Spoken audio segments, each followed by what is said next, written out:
Räägime automaksust. Õiguskantslerilt tuli hiljuti pöördumine Riigikogusse, et automaks on põhiseadusega vastuolus. Tuletan meelde, et juba rohkem kui aasta tagasi tellis Keskerakond õiguslikku analüüsi ja on aasta otsa rääkinud, et automaks on põhiseadusega vastuolus, kuna ei näe ette maksuvabastusi puuetega inimestele, lasterikastele peredele, vähem kindlustatud isikutele. Ja need, kes on istungeid kuulanud, on kuulnud mind rääkimas siit puldis, ma arvan, kümneid ja kümneid kordi sellest. Ja seetõttu Keskerakond juba aasta tagasi märtsis pöördus presidendi poole palvega automaks mitte välja kuulutada, kuna see on vastuolus põhiseadusega. Ja president, mäletate, ei kuulutanudki siis automaksu välja, saatis selle Riigikogusse tagasi ja selgitustes ta just keskendus puuetega inimestele ja nende kohtlemisele.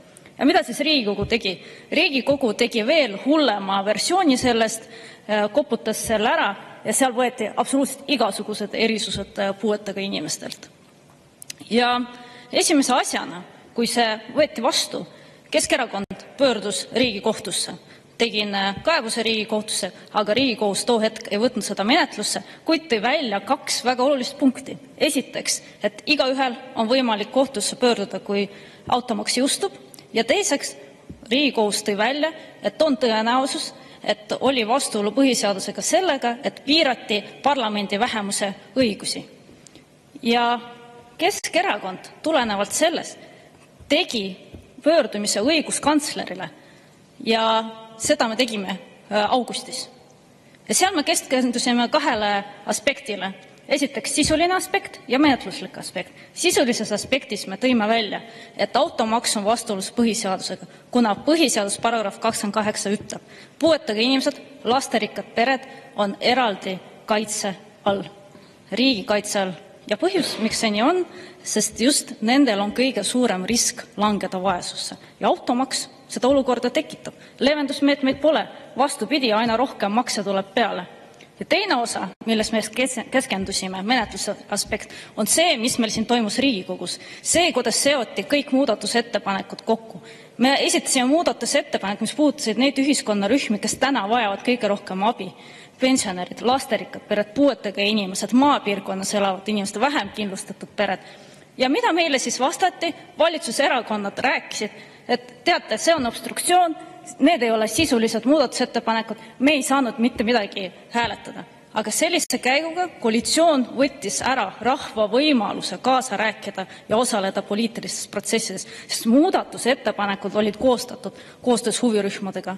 Ja see on samuti vastuolus põhiseadusega. Parlamendi vähemuse piiramine on rahva hääle piiramine. Ja selle pöördumise me õiguskantslerile tegime. Aga teate, mis siis õiguskantsler vastas? Ta vastas, et tema küll mingit vastuolu põhiseadusega ei näe.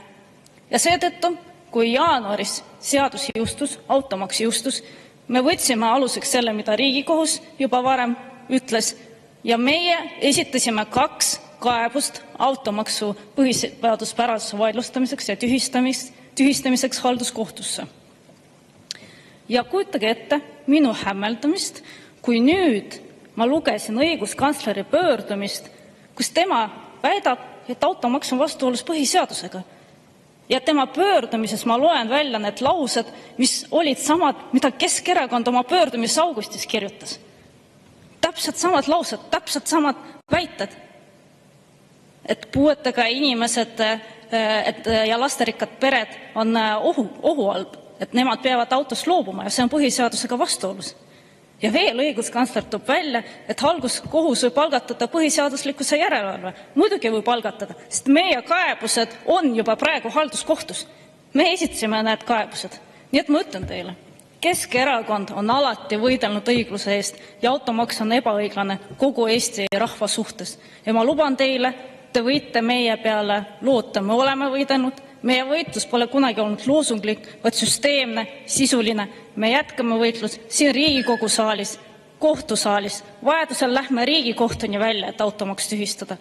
Me lubame Tallinnas kompenseerida lastega peredele, puuetega inimestele automaksu. Ja seda saame teha juba oktoobris, kui Keskerakond tuleb tagasi võimule. Me oleme juba Tallinna linnavolikogus vastava eelnõu esitanud. Ja kui meil varem ei õnnestu automaksu tühistada, siis me kindlasti tühistame selle ära aastal 2027, kui pärast valimisi tuleme võimule. Aitäh!